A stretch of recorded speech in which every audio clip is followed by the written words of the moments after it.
자, 질문 하나 드리고 말씀 시작하겠습니다. 사랑하는 성도 여러분, 우리는 하나님의 뜻을 알 수 있을까요?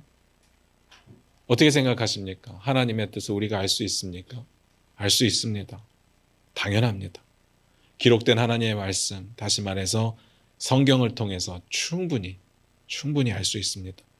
충분하다는 말은 무슨 뜻인가 하면요, 우리가 알아야 될 것들이 성경에 다 기록되어 있다는 뜻입니다. 성경만 있으면 우리는 하나님의 구원을 이해할 수 있고, 또 예수 그리스도의 십자가 사랑이 뭔지, 또 하나님의 은혜가 뭔지, 믿음으로 구원받는다는 게 무슨 의미인지 다 알 수 있습니다. 하나님에 대해서, 예수님에 대해서, 성령님에 대해서, 그리고 교회에 대해서 충분히 알 수 있습니다. 그리고 말씀만으로 이 땅 가운데 하나님 나라를 살아가며 우리의 삶을 통해서 하나님께 영광 돌리며 사는데 아무 문제가 없습니다. 솔직하게 말씀드리면 몰라서 못하는 경우는 없습니다. 이걸 기억하셔야 됩니다. 그런데 자, 질문을 좀 바꿔볼게요. 우리가 하나님의 뜻을 100% 알 수 있을까요? 그건 아닙니다. 이 질문에는 노입니다. 우리의 삶에 일어나는 일들에 가려져 있는 하나님의 뜻을 100% 알 수 있을까요? 아니면 하나님께서 성경에 굳이 기록해 놓지 않은 그런 내용들 가운데 하나님의 뜻이 있다면 그것도 100% 알 수 있을까요? 아닙니다. 알 수가 없죠. 우리가 어떻게 하나님의 뜻을 100% 알 수 있겠습니까? 어떻게 우리가 하나님의 뜻을 온전히 이해할 수 있겠습니까? 만약에 우리가 하나님의 뜻을 100% 이해할 수 있다면 우리의 지식의 수준이 하나님과 비슷하다는 건데 그건 말이 안 되지 않겠습니까? 우리가 하나님의 뜻을 모를 수도 있다는 사실을 이제는 받아들이시기를 부탁을 드립니다. 그리고 이 사실을 인정하고 이제는 스스로 이렇게 물어야 됩니다. 우리가 하나님의 뜻을 다 모를 때, 우리가 살아가다 보면 도대체 하나님의 뜻이 뭘까? 도저히 답이 안 나올 때 어떻게 해야 될까? 이게 중요한 것 아니겠습니까? 어떻게 해야 될 것 같습니까? 오늘 말씀 같이 보면서 그 이야기 나눠보도록 하겠습니다. 사무엘상 16장 1절 같이 봅니다. 같이 읽겠습니다. 시작. 여호와께서 사무엘에게 이르시되 내가 이미 사울을 버려 이스라엘 왕이 되지 못하게 하였거늘 내가 그를 위하여 언제까지 슬퍼하겠느냐? 너는 뿔에 기름을 채워 가지고 가라. 내가 너를 베들레헴 사람 이새에게로 보내리니 이는 내가 그의 아들 중에서 한 왕을 보았느니라 하시는지라. 하나님께서 사무엘에게 말씀을 하셨습니다. 무슨 말씀을 하셨느냐? 내가 이미 사울을 버려서 이스라엘의 왕이 되지 못하게 하였거늘 네가 그를 위하여 언제까지 슬퍼하겠느냐? 이렇게 말씀을 하셨어요. 이 말을 원어에 맞춰서 번역을 하면 이렇게 번역이 됩니다. 내가 그를 위하여 언제까지 슬퍼하겠느냐? 내가 이미 사울을 버려서 이스라엘의 왕이 되지 못하게 한 것을 보면서.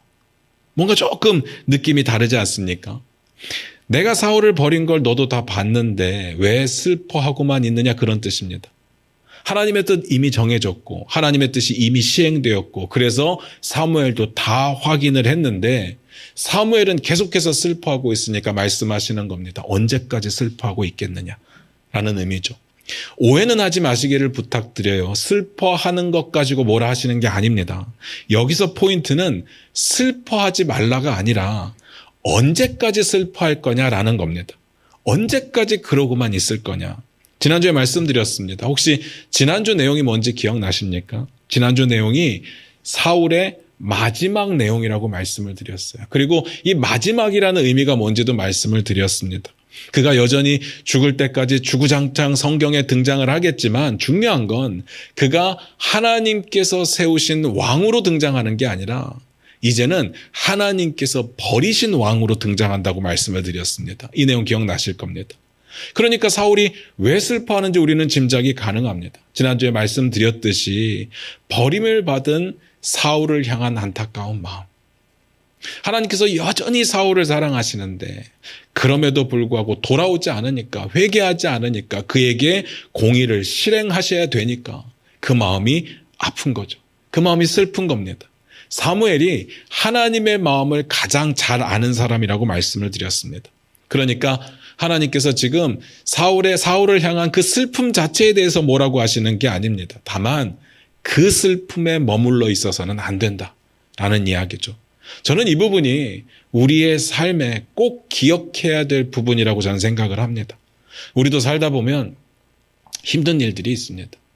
정말 견디기 힘든 고통과 고난이 찾아올 때가 있고 벗어날 수 없는 슬픔 가운데 빠질 때가 있습니다. 그래서 슬픔으로 인해서 주체할 수 없을 때가 있죠. 슬플 때는 슬퍼하면 됩니다. 눈물이 나면 울면 됩니다. 그게 사람의 감정입니다. 사람의 감정은요, 하나님께서 허락하신 것이고 그 감정을 선하게 표현할 때 굉장히 귀하고 저는 아름답다고 생각합니다. 그런데 중요한 건 거기서 우리의 인생이 멈추지 않는다는 겁니다. 나에게 슬픈 일이 있어서, 나에게 고통스러운 일이 있어서, 고난의 일이 있어서 슬프고 울고 인생은 끝나지 않습니다. 그러니까 슬퍼하지 말라는 이야기가 아니죠. 뭐 며칠만 슬퍼해라, 몇 주 동안만 슬퍼해라, 이렇게 기간을 정해줄 수 있는 이야기도 아닙니다. 그러나 하나님께서 내게 허락하신 삶을 슬픔으로 포기하거나 망쳐버려서는 안 된다는 이야기를 드리는 겁니다. 저는 좀 농담처럼 늘 드리는 말씀이 있어요. 사람들에게 저는 상처받지 않습니다. 진짜로 받지 않는다는 이야기가 아니라 안 받으려고 애를 씁니다. 이게 목회를 하면서 사람들에게 상처받으면요, 목회를 할 수가 없습니다. 항상 사람들과 부딪히는 일인데 상처를 안 받으려고 노력을 합니다. 그래서 어떤 노력을 하느냐. 일단 누군가가 저에게 뭐 말이든 행동이든 상처를 주잖아요. 죄송한데 속으로 저 이렇게 생각합니다. 반사. 상처를 준다고 표현하잖아요. 주는 거잖아요. 안 받으면 되잖아요. 주는 건데 안 받으면 되잖아요. 그래도 누군가 때문에 마음이 상한다. 속으로 이렇게 생각합니다. 딱 오늘까지만. 오늘까지만 기분 나쁘자. 그러나 내일은 안 된다. 내일 아침에 눈을 뜰 때 나는 하나님 앞에 감사하며 내일을 시작할 거다. 속으로 그렇게 다짐을 합니다. 이유가 있죠. 제게 허락된 내일이요, 새로운 날이잖아요. 그게 모든 사람들에게 매일 주어지는 삶같이 느껴지시겠지만 당연히 내일이 또 우리에게 찾아오겠지만 정확하게 말씀드리면 그날은요, 하나님께서 허락하시는 새 날인 겁니다. 왜냐하면 하나님께서 생명을 주관하시기 때문에 걷어가시면 우리는 새 날을 맞이할 수가 없거든요.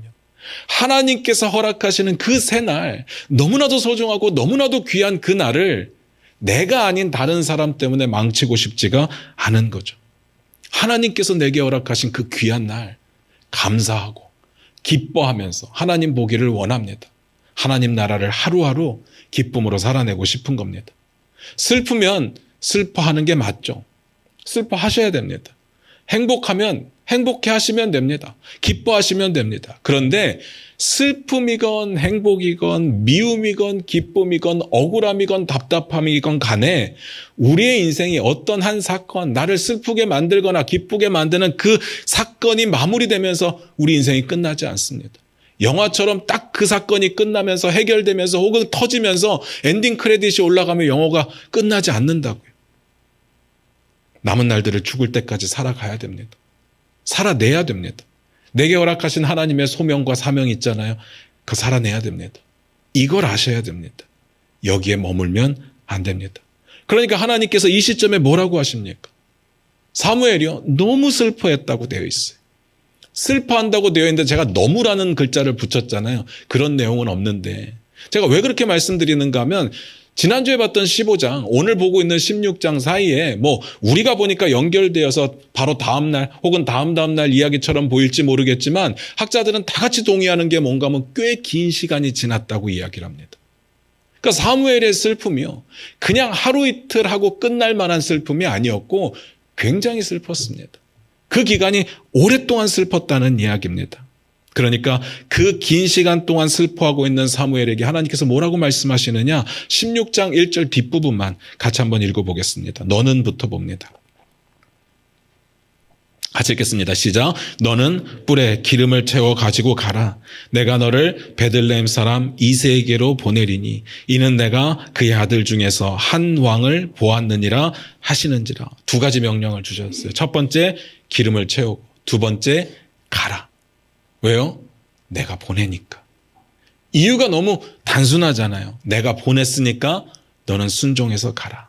사실 하나님의 이 말씀을 들으면서 여러분 어떤 생각이 드셨는지 모르겠어요. 우리 입장에서 보면 이거 이유도 아니고 설명도 아닌 겁니다. 우리가 궁금한 건 그런 게 아니거든요.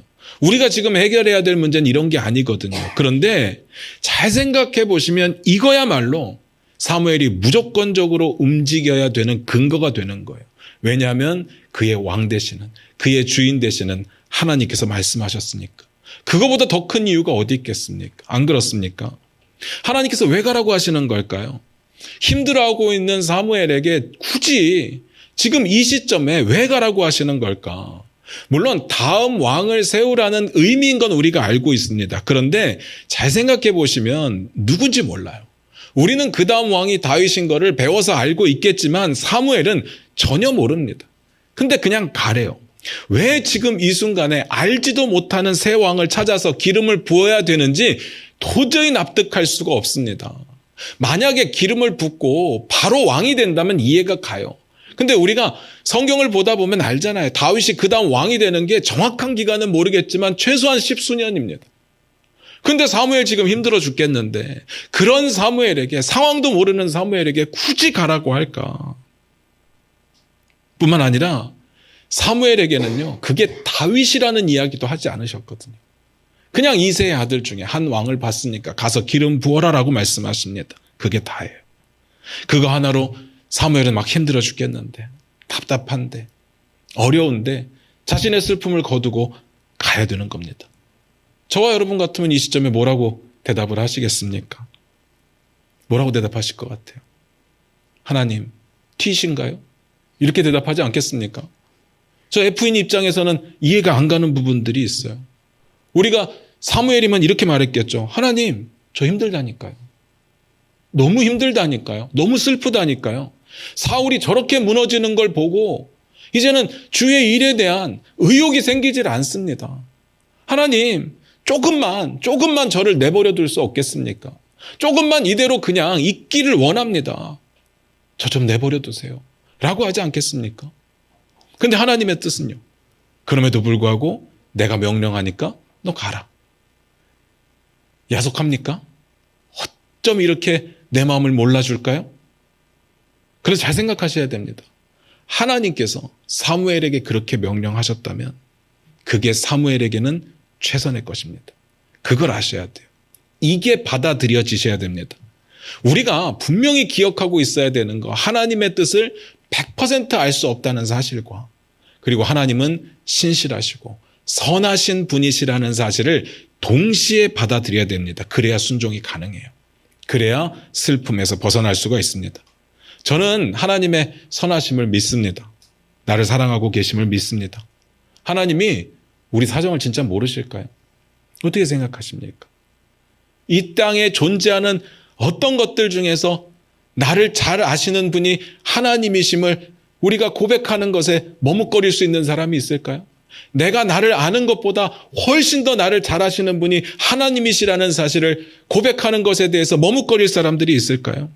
그런 하나님이, 나를 사랑하시고 선하게 인도하시는 하나님이 나에게 명령을 하신다. 그러면 그것이 지금 나에게 필요한 해답이 되는 겁니다. 우리의 삶을 좀 뒤돌아보면요, 우리의 신앙을 좀 보면요, 우리는 성경에 기록되어 있는 내용임에도 불구하고 교회에서 뭔가를 하려고 할 때 설명이 좀 많이 필요합니다. 사람들의 마음과 교회 분위기를 조금 북돋우는 그런 시간들이 필요합니다. 그래야 사람들이 듣습니다.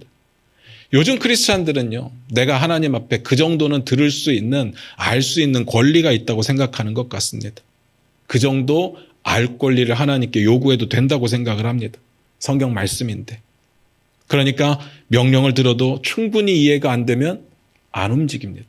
안 합니다. 그러면서 이렇게 말합니다. 뭔가 마음이 내키질 않아. 뭔가 의욕이 생기지를 않아. 지금은 할 때가 아닌 것 같아. 뭔가 불편함이 있어. 제가 만난 하나님, 성경에 기록되어 있는 하나님은요, 설득하지 않으십니다. 명령하시죠. 하나님의 명령이 주어질 때 우리의 공감과 이해는 아무 상관이 없습니다. 하나님과 나와의 관계는요, 하나님은 명령하시고 우리는 순종하는 겁니다. 그런데 저는 이 과정이 그냥 너무 막무가내처럼 보일 수도 있고 너무 독재자처럼 보일 수도 있지만 전 그렇다고 생각지 않습니다. 이 과정 자체가 내가 깨닫지 못함에도 불구하고 하나님의 명령이 주어졌을 때 순종하는 그 자체, 그 과정 자체가 전 선하다고 믿습니다. 그러니까 이해할 수 없더라도 순종하려고 몸부림치는 겁니다. 여러분 잘 생각해 보시기 바라요. 하나님께서 우리에게 설득을 하신다고 한번 생각을 해보시기 바랍니다. 하나님께서 우리를 설득하시는 순간 주도권은 우리에게로 넘어오는 겁니다. 무슨 말인지 아시겠습니까? 하나님이 막 설명하고 이해를 구하고 양해를 구하고 도움을 요청하고 이러는 순간 모든 주도권은 우리에게로 오는 겁니다. 우리가 듣고 설득을 당해줄 건지 말 건지를 내가 결정할 수 있습니다. 그렇게 되면 우리가 이해가 되든지 뭐 감동이 되든지 공감이 되든지 어떤 이유에서든지 들어줄 마음이 생겨야 그때 듣는 겁니다. 그 마음이 안 생기면 안 듣죠. 어느 순간 하나님과 나와의 관계가 왕과 백성, 주인과 종의 관계가 아닌 내가 갑의 위치에 올라서게 됩니다. 우리가 왜 그토록 순종이 지금까지 힘들었느냐? 이제 알 것 같지 않습니까? 하나님과 나와의 관계를 그렇게 설정했기 때문에 순종할 수가 없는 거죠. 저는 성경을 보면서 하나님께서 하나님의 백성들에게 아까도 말씀드렸듯이 하나님의 사정에 대해서 나를 좀 이해해달라고 말씀하시는 적을 한 번도 본 적이 없습니다. 양해를 구하신 적이 없어요. 하나님께서 우리에게 일을 시키시면서 야, 내가 이렇게 하는 내 입장도 좀 이해를 해주라. 내가 오죽하면 이렇게 하겠느냐 이러지 않습니다. 명령하실 때 그 이유와 사정을 일일이 설명하고 다 납득될까지 설명하고 설득하지 않는다는 이야기입니다. 하나님은 명령하시죠. 대부분 오늘하고 비슷할 겁니다. 힘들어하고 있는데 지금 내 상황 때문에 어려워하고 있는데 답답하고 있는데 이렇게 말씀하실 겁니다. 언제까지 슬퍼할 거냐. 뿔에 기름을 채워라. 그리고 가라. 내가 너를 보냈다. 잘 생각하셔야 돼요. 엘리야가 지쳐서 쓰러졌을 때 그래서 광야로 나아가서 이렇게 고백합니다. 나 여기서 죽는 게 좋겠습니다. 나 여기까지만 살겠습니다. 도저히 못하겠습니다. 근데 성경에 뭐라고 되어 있는가 하면요. 하나님께서 위로를 하세요. 이렇게 기록되어 있습니다. 여호와의 천사가 어루만졌다고 되어 있어요. 그런데 이게 위로는 맞는데 우리가 생각하는 위로하고 좀 다른 게 구구절절한 설명은 없어요. 어루만지는 게 어떻게 만지는 건지는 정확하게 잘 모르겠지만 구구절절하게 납득시키거나 설명을 가하는 것이 아니라 그냥 어루만져요. 그리고 그 다음에 무슨 내용이 나옵니까? 일어나 먹어라. 그리고 내 갈 길을 가라. 라고 나옵니다. 앞으로 이러이러한 일들이 일어날 거고 내가 너를 이렇게 도울 거고 그러니까 너는 가는 순간에 이런 일들이 일어날 때 이렇게 대답을 하고 이렇게 하고 네가 걱정했던 아합은 이렇게 될 거고 이세벨은 이렇게 될 거고 내가 너에게 가라고 한 이유는 이러이러한 사정들이 있기 때문이다 라고 말하지 않습니다. 상황이 너무 어려우니까 너밖에 답이 없다. 너라도 해줘야 된다. 네가 좀 도와주면 안 되겠니? 이러지 않는다고. 엄청 상세한 설명으로 엘리야를 설득하지 않으셨습니다. 하나님께서 위로하지 않으신다는 이야기가 아니에요. 설득하지 않으신다고. 명령하십니다. 지금 사무엘의 상태가 어떻다고요? 힘들다고. 이해를 못하고 있습니다. 슬픕니다. 거기다가 사울을 향한 하나님의 뜻이 뭔지를 아직 잘 모르겠어요. 하나님이 버리셨으면 그냥 거기서 왕위를 내려놓으면 되는데 여전히 왕이에요. 또 다시 세울 왕이 누군지도 모르고 왜 세웠는지도 정확하게 모르겠어요. 100% 아는 게 아무것도 없습니다. 그런데 중요한 게 뭡니까? 하나님은 명령하셨고 사무엘에게는 순종을 원하신다는 거죠. 기름을 채워서 가라. 이거 어떻게 해야 됩니까? 가면 되는 겁니다. 간단하지 않습니까? 그게 믿음이에요. 그 순종을 원하시는 겁니다. 왜요? 하나님 명령하셨으니까. 그리고 순종할 때 저는 제게 가장 좋은 것으로 하나님께서 갚아주실 거라고 믿습니다. 왜냐하면 하나님 선하시니까요. 그리고 나를 사랑하시니까요. 이걸 못 믿으니까 순종을 못하는 겁니다. 앞에서 한번 말씀드렸는데요. 하나님의 뜻을 우리가 전부 다 알 수 없다는 사실, 그리고 하나님은 선하시고 신실하신 하나님이라는 사실을 둘 다 받아들일 때 믿고 순종할 수 있는 겁니다. 그 다음 봅니다. 사무엘상 16장 2절 3절입니다. 같이 읽겠습니다. 시작. 사무엘이 이르되 내가 어찌 갈 수 있으리이까? 사울이 들으면 나를 죽이리이다 하니 여호와께서 이르시되 너는 암송아지를 끌고 가서 말하기를 내가 여호와께 제사를 드리러 왔다 하고 이새를 제사에 청하라. 내가 내게 행할 일을 가르치리니 내가 내게 알게 하는 자에게 나를 위하여 기름을 부을지니라. 사무엘이 이렇게 묻습니다. 내가 어떻게 베들레헴을 갈 수 있겠습니까? 사울이 베들레헴에 가는 나를 보면 죽일 겁니다. 일단 그럴 것 같아요. 사무엘이 사울에게 했던 일이 있잖아요. 사울이 제발 좀 남아달라고 부탁하는데 뿌리치고 가잖아요. 그 과정에서 옷이 찢어졌다고 되어 있고요. 또 뿐만 아니라 사울이 내가 죄 지은 거 인정하니까 부탁하는데 내 체면 한 번만 살려주세요. 가서 내 손 한번 들어주시고 내가 예배 드릴 수 있게 해주세요 했는데 안 들어주잖아요. 그리고 사울이 왕으로서 굳이 아각을 살렸잖아요. 아각하고 어떤 약속이 있는지 내면적인 약속인지 모르겠지만 하여간 살렸잖아요. 근데 그를 죽이잖아요. 찍어 죽입니다. 왕의 권위를 무시하는 거죠. 그리고 갈라섰습니다. 안 본 지 꽤 됐다고요. 15장부터 16장 사이에 꽤 긴 시간이 있었습니다. 그런데 갑자기요. 사무엘이 평소에 안 하던 짓을 하기 시작합니다. 베들레헴으로 가려고 하는 겁니다. 이상한 거잖아요. 게다가 몰래 갈 수 있는 상황은 아니었습니다. 라마에서 베들레헴으로 가려면 기브아를 통과해야 됩니다. 사울이 그걸 안다면 곱게 보내줄까요? 최소한 불러 세워서 왜 가냐고 묻지는 않겠습니까? 그러면 사무엘 입장에서 딜레마에 빠지는 거예요. 내가 거짓말하면 죄잖아요. 근데 솔직하게 말하면 사울이 죽일 거예요. 이거 어떻게 해야 되는 거예요? 그러니까 사무엘이 하나님께 베들레헴에 내가 어떻게 갑니까? 사울이 나를 죽일 겁니다라고 말하는 건 너무 당연한 거예요. 사울의 입장에서 지금 이 순간 자기에게 가장 위협적인 인물이라고 누구를 꼽았을 것 같습니까? 당연히 사무엘이에요. 사무엘은 하나님께서 주신 권위가 있어요. 왕이 될 사람에게 기름을 붓고 그를 왕으로 세울 수 있는 그 권위가 있어요. 자기도 그렇게 왕이 됐거든요. 자기에게 어느 순간 기름 붓고 어느 순간 추대해서 왕을 만드는 걸 자기가 경험했습니다. 그런데 자긴 버림받았는데 분명히 하나님께서 다른 왕을 세우신다고 하셨는데 그가 이제 움직이기 시작했다? 궁금한 겁니다. 만약에 진짜로 다음 왕을 세우려고 한다면 어떻게 해야 됩니까? 사울 입장에서 막아야죠. 이거 구태타입니다. 반역이죠. 어떤 방법을 써서라도 막아야 됩니다. 사울에게 사무엘은 경계의 대상이었습니다. 그러니까 사무엘은 이러지도 못하고 저러지도 못하는 상황이 맞습니다. 충분히 죽일 수 있고 죽을 수 있는 상황이죠. 그때 하나님께서 뭐라고 하십니까? 너는 암송아지를 끌고 가서 말하래요. 내가 여호와께 제사 드리러 왔다. 그리고 이새를 청하랍니다. 이새를 청하라. 저는 이 대답이 굉장히 생뚱맞은 대답이라는 생각이 들어요. 지금 뭐라고 이야기를 했는가 하면 베들레헴을 갈 수 없다고 말했어요.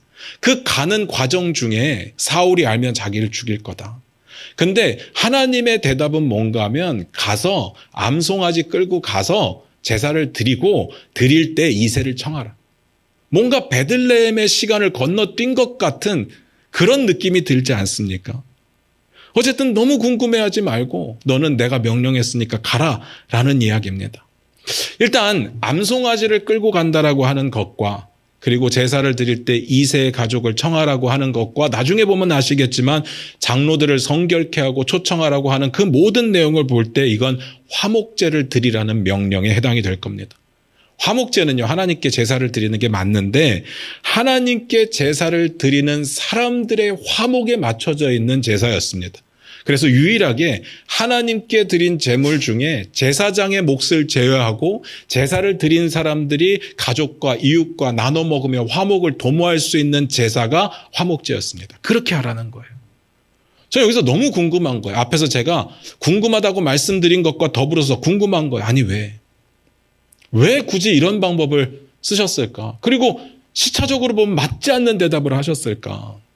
잘 생각해 보면요, 블레셋 사람들로 하여금 정말 이스라엘 군대가 아무것도 안 했는데 지들끼리 치고받고 하면서 죽게 되는 역사가 있었잖아요. 그렇게도 하셨잖아요. 그렇게 하실 수 있는 하나님이시라고 한다면 정말 기부와 중간을 통과해서 가도, 아니 사울 눈앞을 지나가도 못 보게 하실 수 있는 거 아닐까. 그런데 왜 그렇게 안 하시고 이렇게 번잡스럽게 거추장스럽게 암송아지 끌고 가서 제사를 드리라고 하는 걸까? 너무 궁금하지 않습니까? 대부분의 주석책들은 이렇게 기록을 해놨더라고요. 하나님께서 사무엘에게 지혜를 주셨다. 그리고 뿐만 아니라 사무엘이 거짓말하지 않아도 되는 상황을 허락하셨다. 물론 맞죠. 사무엘이 기부하를 통과해서 가다가 사울을 만나서 사울이 묻겠죠. 어디 가십니까? 분명히 물을 겁니다. 근데 제사 드리러 간다라고 이야기하면 되는 거예요. 진짜로 제사 드릴 거니까 거짓말 아닙니다. 또 하나님께서 다음 왕을 누구로 선택하셨습니까? 궁금합니다 해도 난 모릅니다 라고 해도 되는 거예요. 진짜 모르니까. 그러니까 이건 맞는 말이에요. 근데 정리하고 넘어갈게요. 하나님께서 정말 제사를 그런 식으로 이용하라고 하신 걸까? 저는 아니라고 보거든요. 그곳 사람들과 함께 화목제를 진짜로 드리라고 명령을 하신 겁니다. 그리고 순종해서 가면 진짜로 제사를 드리면 그 다음에 그때 가서 알게 될 일이 있을 거다라고 말씀을 하시는 거죠. 사무엘은 거기까지만 알면 되는 겁니다. 우리가 이거 기억하셔야 되는 게 다 알아야 순종할 수 있는 게 아닙니다. 우리의 순종은 하나님의 명령이기 때문에 하는 겁니다. 하나님과 나와의 관계가 원래 그렇습니다.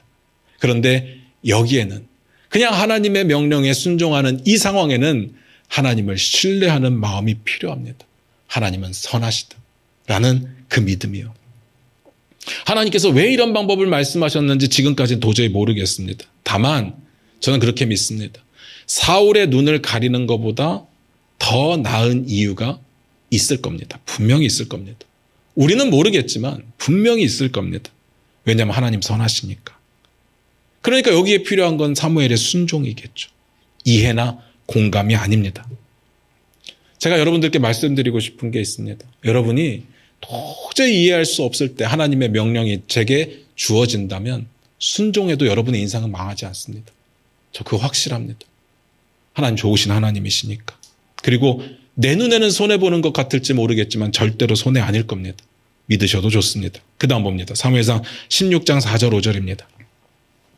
같이 읽겠습니다. 시작. 사무엘이 여호와의 말씀대로 행하여 베들레헴의 이름에 성읍 장로들이 떨며 그를 영접하여 이르되 평강을 위하여 오시나이까. 이르되 평강을 위함이니라. 내가 여호와께 제사하러 왔으니 스스로 성결하게 하고 와서 나와 함께 제사하자 하고 이새와 그의 아들들을 성결하게 하고 제사에 청하니라. 4절이 뭐라고 하는지를 보세요. 결국 사무엘이 여호와의 말씀하신 대로 행했다고 합니다.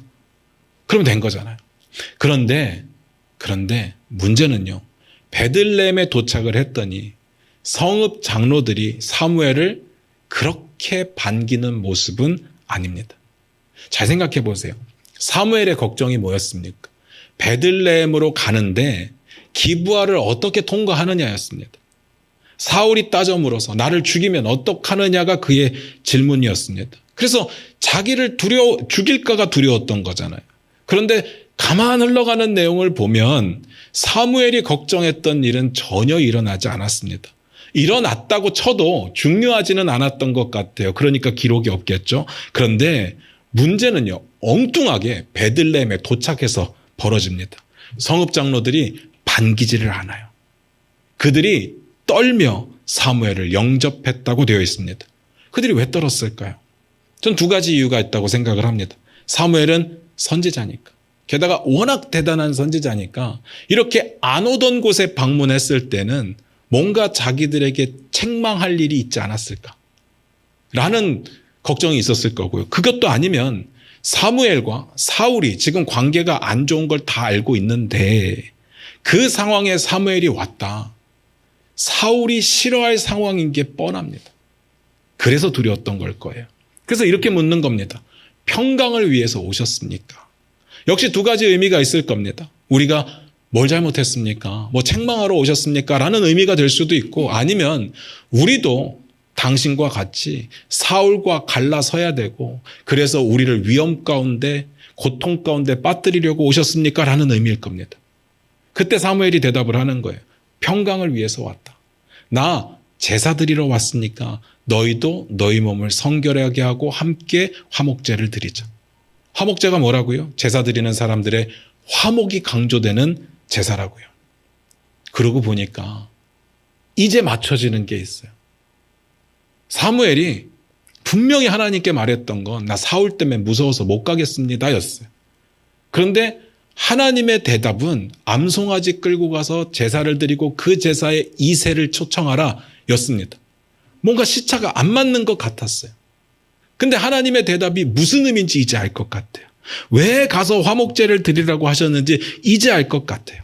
사울 때문에도 있었겠지만 정황상 보면 베들레헴의 성읍의 장로들 때문이었습니다. 잘 생각하셔야 됩니다.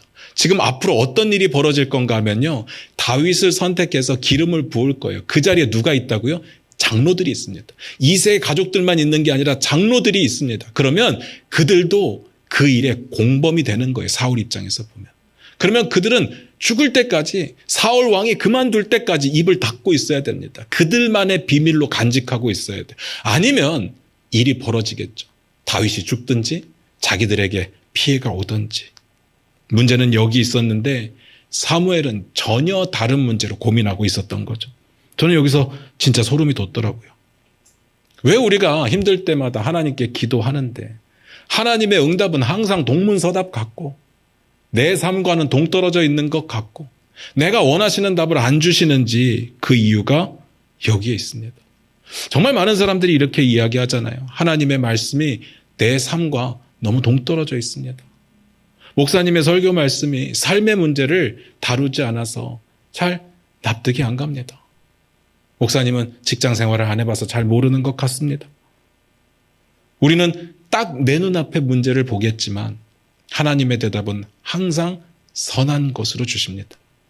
그러니까 저는 이 구절을 보면서 그런 생각이 드는 거예요. 하나님의 이 말씀이 계속 귓가를 때립니다. 내가 너를 보내니까 너는 가라. 이거면 된 겁니다. 누가 보냈는지가 중요한 거고 누가 명령했는지가 중요한 거잖아요. 하나님이 명령하셨으니까 순종하면 되는 겁니다. 이게 논리도 아니고 위로도 아닌 것 같지만 이게 하나님의 통치 질서이고 이게 가장 귀한 선입니다. 오늘 이야기는 이렇게 끝이 납니다. 그 다음 이야기는 우리가 다음 주에 볼 거예요. 말씀 마무리 짓겠습니다. 오늘 이야기를 보면서 그런 생각이 들었습니다. 오늘의 이 모든 상황, 긴박했던 상황들, 답답했던 이 상황들이 어디로부터 비롯되었을까를 고민을 해봤습니다. 문제는 이거더라고요. 사울이 버림을 받았는데 아직 왕이라는 거. 사울이 버림을 받았는데 아직 살아있다는 거. 여기서 모든 문제가 생긴 겁니다. 만약에 15장에서 우리가 봤을 때 사울이 버림받았고 그게 진짜로 마지막이었다면 그래서 죽거나 아니면 왕 위에서 쫓겨나서 어디 먼 곳에 숨어버렸다면 아무 문제가 없죠. 그때는 아무 문제가 없습니다. 문제는요. 여전히 사울이 살아있고 언제 죽을지 모른다는 거예요. 그리고 말씀드렸지만 사울이 버림받았는데도 전쟁에서 승리합니다. 한마디로 말씀드리면 하나님의 뜻은 정해졌는데 하나님의 때를 우리가 아직 모르는 거예요. 아직 하나님의 때가 아닌 겁니다. 여기서 모든 문제가 생기는 겁니다. 모든 우리의 두려움이 생기는 거예요. 우리의 모든 문제, 하나님의 때를 몰라서 시작되는 겁니다. 하나님께서 결국은 우리를 승리케 하실 겁니다. 그런데 언제인지 몰라요. 언제인지 모릅니다. 나는 지금 당장 힘든데, 나는 지금 당장 이 문제를 해결하고 싶은데 하나님의 때가 언제인지를 몰라요. 오늘도 버티기 힘든데 하나님의 때가 오늘이 아닐 수도 있어요. 그래서 솔직하게 우리가 하나님의 뜻을 모르겠습니다라는 말의 의미가 뭐냐? 대부분 하나님의 때와 내 때가 다르다라는 이야기입니다. 하나님의 때만 알면, 하나님의 뜻은 성경에 있으니까 알겠는데 하나님의 때만 알면 우리가 좀 순종하는 게 수월해질 것 같은데 그 때를 모릅니다. 그래서 이단들이요. 뭘 하는지 아십니까? 때를 정해줍니다. 그래서 이단들이 그렇게 주구장창 종말을 이야기하는 겁니다. 종말의 때를 정해주면요. 순종이 쉬워져요. 그러면 집 팔고 땅 팔아서 다 갖다 바칠 수 있습니다. 몸도 바칠 수 있어요. 아니 내일 재림한다는데 뭘 못 갖다 바치겠습니까? 내일 재림한다면 오늘 당장에 해야 될 숙제나 프로젝트 굳이 하겠습니까? 오늘 재림한다는데 내일 재림하신다는데. 하나님의 때는요, 우리가 알 수 없을 때가 많습니다. 아니, 대부분 몰라요. 단적으로 마지막에 심판의 때 없습니다. 모릅니다. 당연히 이루어지겠지만 우리는 몰라요. 그래서 그때를 묻는 제자들에게 이렇게 말씀하셨습니다. 사도행전 1장 7절입니다. 같이 읽겠습니다. 시작. 이르시되 때와 시기는 아버지께서 자기의 권한에 두셨으니 너희가 알 바 아니요. 그리고 그 다음 하신 이야기가 뭡니까? 사도행전 1장 8절입니다. 같이 읽겠습니다. 시작. 오직 성령이 너희에게 임하시면 너희가 권능을 받고 예루살렘과 온 유대와 사마리아와 땅끝까지 이르러 내 증인이 되리라 하시니라. 저는 이 대화에 답이 있다고 생각해요. 지금 제자들이 예수님께 하나님의 나라를 회복하심이 이때니까 라고 물었거든요. 근데 왜 물었을까요? 정말 때가 궁금했겠죠. 그런데 때가 궁금한 이유가 있습니다. 예수님과 지금 헤어지니까 서운한 거예요. 그리고 예수님이 계실 때 계속 하신 말씀이 뭔가 하면 너에게 고난이 올 거다 라고 이야기를 한 거예요. 두려운 겁니다. 그래서 묻는 거예요. 도대체 언제 이루어집니까? 언제 오실 겁니까? 라고 묻는 거예요. 그런데 예수님의 대답이 뭡니까? 그 아버지 고난이니까 너희가 알 바 아니다. 아니, 그런 뜻으로 물은 게 아니라고요. 지금 우리 힘들어요. 우리 아쉽고 서운하고 답답함이 있어요. 너무 두렵고 걱정되는 부분이 있어요. 위로가 필요하다고요. 그래서 징조 같은 거라도 하나 보여주셔서 그때를 안다면 우리가 버틸 수 있는데 라고 말을 하는 겁니다. 그때 뭐라고 하신다고요? 성령이 임하시면 너희가 권능을 받고 땅끝까지 이르러 내 증인이 되리라. 이게 뭔 말이에요? 완전 동문서답이잖아요. 난 위로가 필요하다고요. 제자들에게 위로가 필요하다고요. 그런데 예수님의 대답은 위로가 아니에요. 설득, 이해 그런 거 없습니다. 성령이 임한다는 거 무슨 말인지 몰라요. 예수님께서 분명히 말씀하셨습니다. 성령이 임하면 너에게 훨씬 더 유익한 일들이 있을 거야. 분명히 말씀하셨지만 아직 경험해보지 못했기 때문에 모르는 일입니다. 정말 성령이 임할 때까지 몰랐습니다. 제자들에게는요, 도저히 이해할 수 없는 명령이었습니다. 마치 동문서답이죠. 내 삶과 전혀 맞지 않는 것 같습니다. 그런데 사도행전을 보면 이 명령이 결국은 사도행전을 풀어가는 열쇠가 돼요. 아시잖아요. 아마 사도행전을 기록할 때쯤에는요, 아, 이게 그 뜻이었구나라고 생각하고 이 글을 썼을 겁니다. 하나님이 나보다 크신 분이시라는 사실을 여러분 받아들이셔야 됩니다. 하나님은 선하시고 전능하신 분이시라는 사실을 받아들이셔야 됩니다. 하나님의 심판의 때가 너무 중요하죠. 그런데 모릅니다. 모르니까 마음대로 살아도 되느냐? 그건 아니겠죠. 그때를 기다리며 인내하고 하나님의 뜻을 구하고 하나님의 뜻대로 순종하며 살아내야 되는 겁니다. 몰라서 순종을 못하는 게 아니라 모르니까 모든 걸 하시는 하나님의 명령에 순종하는 겁니다. 하나님의 때를 모르니까 오히려 묵묵히 기다리며 하나님의 뜻을 삶의 자리에서 살아내는 겁니다. 그 결단이, 그 노력이 우리에게 필요합니다. 다시 한번 부탁드립니다. 모르겠다고 너무 답답해하지 마시기 바랍니다. 우리가 알아야 될 거 성경에 다 기록되어 있습니다.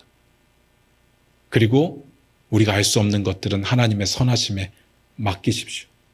하나님이 여러분을 지키시고 보호하시고 인도하실 겁니다.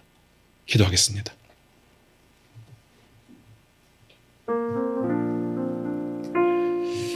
우리 반주 들으실 때 잠깐 우리의 삶을 한번 뒤돌아봤으면 좋겠습니다. 혹시 이런 고민 해보신 적 있으실까요? 도대체 하나님의 뜻이 뭔지 모르겠다. 도대체 어떻게 하라는 건지 모르겠다. 우리의 삶에 일어나는 수많은 상황과 순간들의 구체적인 내용들을 하나님의 뜻에 대입하려면 모를 때가 많습니다. 그런데 하나님의 뜻의 대의적인 의미들은 우리가 다 알고 있습니다. 사랑하고 용서하고 순종하고 하나님의 뜻을 따라 증인의 삶을 살아야 되는 거죠. 몰라서 못하는 게 아니라 하기 싫은 이유를 모르는 걸로 핑계를 대는 겁니다. 혹시 너무 힘들어서 일어날 수 없는 분 계십니까? 너무 힘들어서 나 하나님 부르짖을 힘도 없다 라고 하시는 분 계십니까? 근데 하나님은요, 우리에게 일어나서 가라고 말씀하십니다. 내게 힘이 없다니까요. 근데 하나님은 내가 보냈으니까 가라고 합니다. 걷지 못하는 자를 향해서 일어나 뛰라고, 걸으라고 말씀하시는 하나님. 우리의 생각이나 우리의 선입견이나 우리의 수준으로는 이해가 안 됩니다. 그런데 하나님의 말씀에 순종할 때 그 모든 걱정과 근심은 사라질 줄로 믿습니다. 이 시간 우리 같이 기도했으면 좋겠습니다. 하나님이 우리의 삶에 여전히 역사하고 계심을 믿습니다.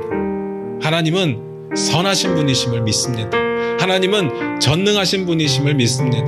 하나님은 우리가 알지 못하는 것 중에도 하나님의 선하심을 이루시는 분이신 줄로 믿습니다. 우리 다 같이 그렇게 기도하며 나아갑니다. 기도하겠습니다.